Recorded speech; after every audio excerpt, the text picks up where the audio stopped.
လဲဆိုတော့တရက်ပင်မို့မော့ကြည့်ပြီးတော့မန်တန်ရွတ်တာ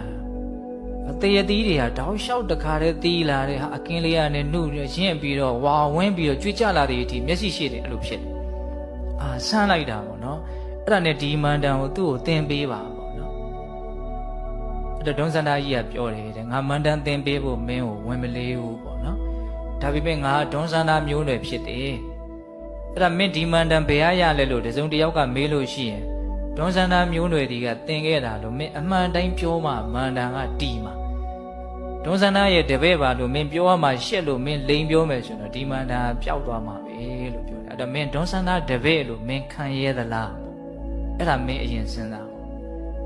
ပညာကိုရကျင်တယ်ဆိုလို့ရှိရင်တော့အမျိုးရုပ်တည်မြတ်တည်မစဉ်းစားဘူးဒါပေမဲ့ချို့ကြတယ်လေခေတ်ကာလအနေထားဒေတာအနေထားပေါ်မူတည်ပြီးတော့ဒီအမျိုးရုပ်အမျိုးမြတ်ကိုအလွန်အလေးထားကြတဲ့နော်ကာလတွေဒေတာတွေရှိခဲ့ဘူးလားရှိနေတာဒါလည်းစဉ်းစားပြီးဖို့လိုတယ်ဟုတ်လားအဲ့တော့သူကရကျင်တဲ့အခါကျတော့ကိုင်းကျွန်တော်လိန်ပြီးတော့မပြောပါဘူးဒွန်းစန္ဒာတပည့်လို့အထင်ခံနိုင်ပါတယ်ဆိုတော့သင်တယ်အမှန်တန်သင်တော့တက်ရောတက်တဲ့ခါတော့အဲ့ဒီမန်တန်ကိုသူပြဆိုင်နေတယ်သူစီးပွားဖြစ်တယ်ဆိုကြပါစို့နောက်တော့ဘရင်နန်းတော်ဒီသတင်းပေါက်ကြားပြီးတော့အဲ့ဒါဘရင်ကြီးကိုသူမန်တန်ရွတ်ပြတော့အသေးသီးတွေတီးတာအစင်းတွေကိုပြေးလို့အဲ့ဒါနဲ့သူစုတွေလက်တွေရအဲ့ဒါနောက်တစ်ချိန်ဘရင်ကြီးကတည့်သီးစားခြင်းနဲ့သူ့ကိုရွတ်ခိုင်းတာ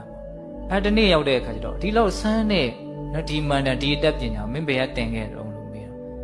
ပြောရမှရှက်သွားပြီငါလည်းပဲအချိန်ချင်းဖန်ဖန်ရွတ်ပြီးတော့ဒါကြီးကိုကျွမ်းကျင်နေတော့ဘယ်နည်းနဲ့မှမေ့စရာအကြောင်းမရှိဘူးပေါ့နော်အဲ့တော့ဟိုဒွန်းစန္ဒာကအလကားငါ့ကိုတမားကုံပြကျင်တာနဲ့ရှောက်ပြောတာဖြစ်လို့တယ်ပေါ့နော်